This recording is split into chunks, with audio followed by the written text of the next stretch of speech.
गणेश प्रयच्छ प्रयच्छ अखंडमंडलाकारं व्याप्तं येन चराचरं तत्पदं दर्शितं येन तस्मै श्रीगुरवे नमः। ओम नमः सभायै सभापतिश्च।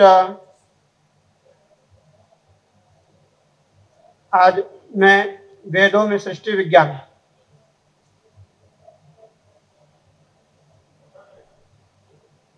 मैं राष्ट्रभाषा हिंदी में प्रस्तुत करने का इच्छुक हूँ। विषय है वेदों में सृष्टि विज्ञान।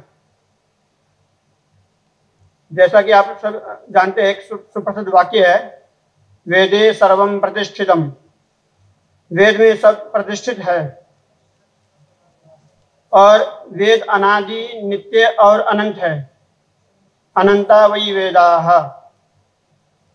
जिस प्रकार अनादि और अनंत है, उसी प्रकार विचार उत्पन्न होता है कि जगत कैसे आया, कहाँ से आया, इसके कर्ता कौन है। ऐसे बहुत सारे प्रश्न उत्पन्न होते हैं जिसकी जिज्ञासा अनंत है। यह प्रश्न अथर्ववेद में दृष्टिगोचर है। केनेयं भूमिर्विहिता केन द्यौरुत्तराहिता केनेदं ऊर्ध्वं तिर्यक्चान्तरिक्षं व्यचोहितम्। इस विषय में समुपस्थित यह जिज्ञासा विश्व प्रसिद्ध है। यथा शब्द प्रमाण से ऋग्वेद के 10वें मंडल में 129वें सूक्त नासदीय सूक्त के नाम से जाना जाता है। उसके 7 मंत्रों में यह समस्या प्रश्नोत्तर रूप में हल की गई है।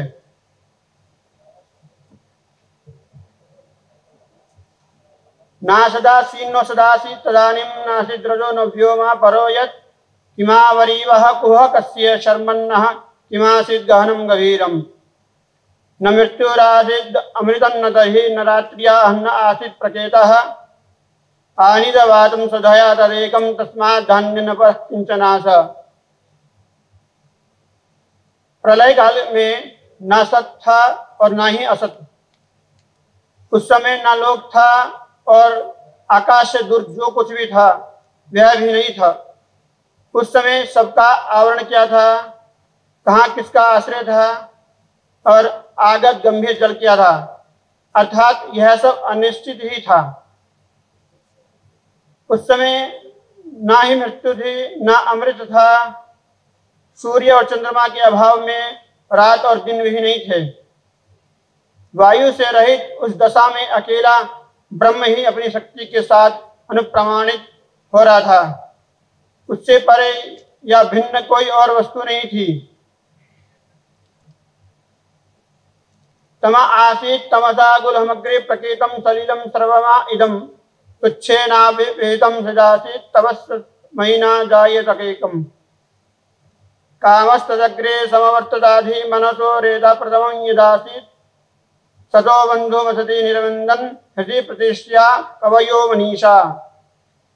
विरश्चीनो विदतो रश्मिरेषा मदस्विदासी दुपरिस्विदासीत। रेतोधा आसन महिमान आसन तुधावस्थात् प्रयदिः परस्तात्।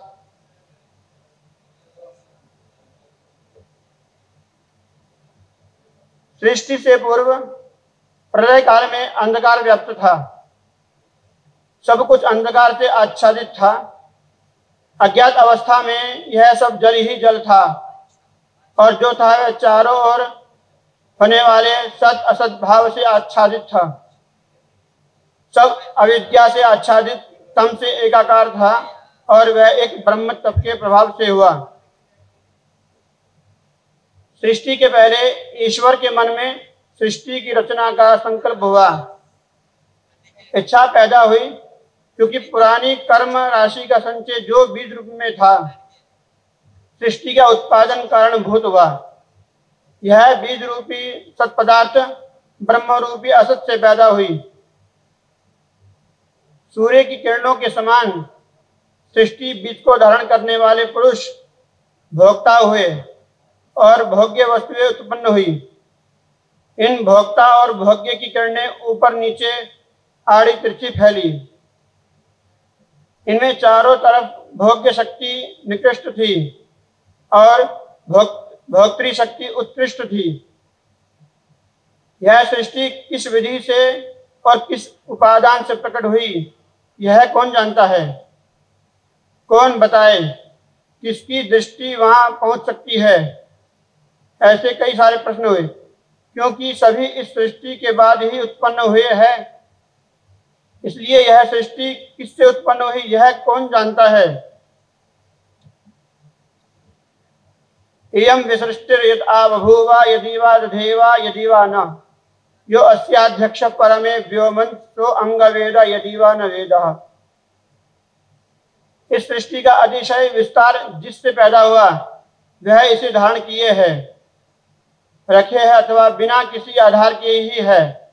हे विद्वान, यह सब कुछ वही जानता है जो परम आकाश में रहने वाला इस सृष्टि का नियंता है, या शायद परम आकाश में स्थित वह भी नहीं जानता।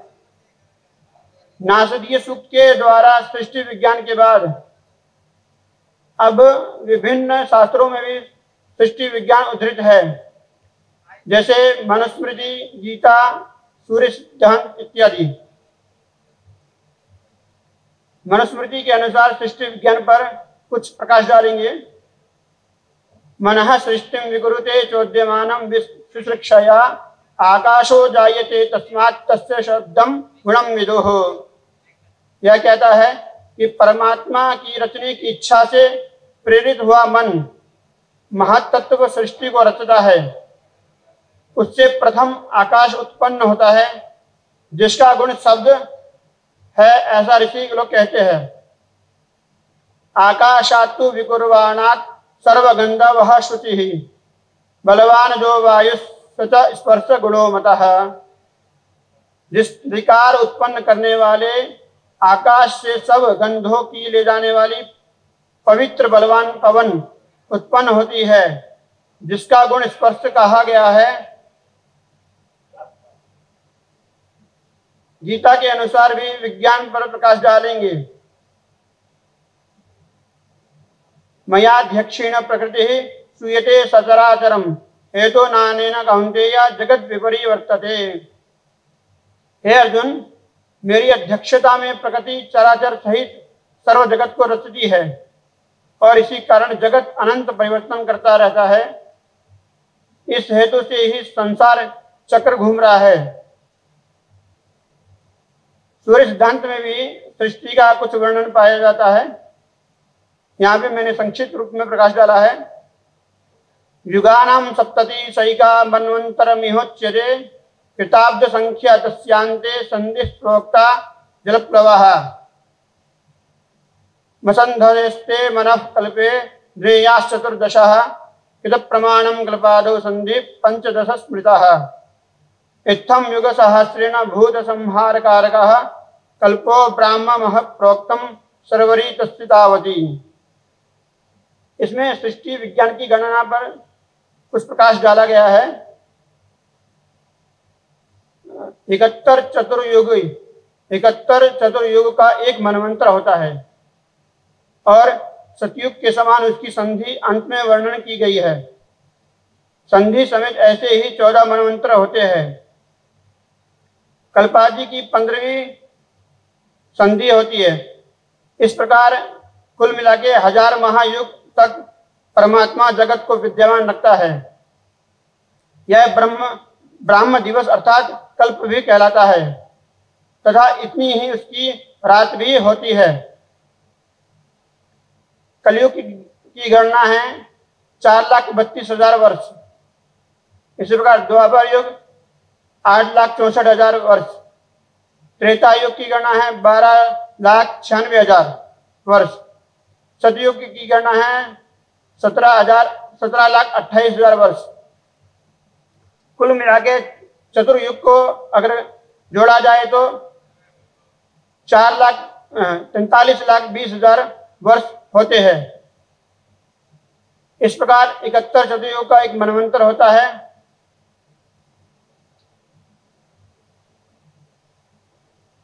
मनवंतरों के मध्य की संधि 14 ऐसी संधि तथा अंत से एक और ऐसा ही काल अर्थात इस प्रकार 15 सतयुग के बराबर काल होता है। यह मान्यता इस देश में लगभग 21 लाख वर्ष से है, जो कि सूर्य सिद्धांत की रचना काल भी है। मैं अपनी वाणी को यहीं विराम देता हूं।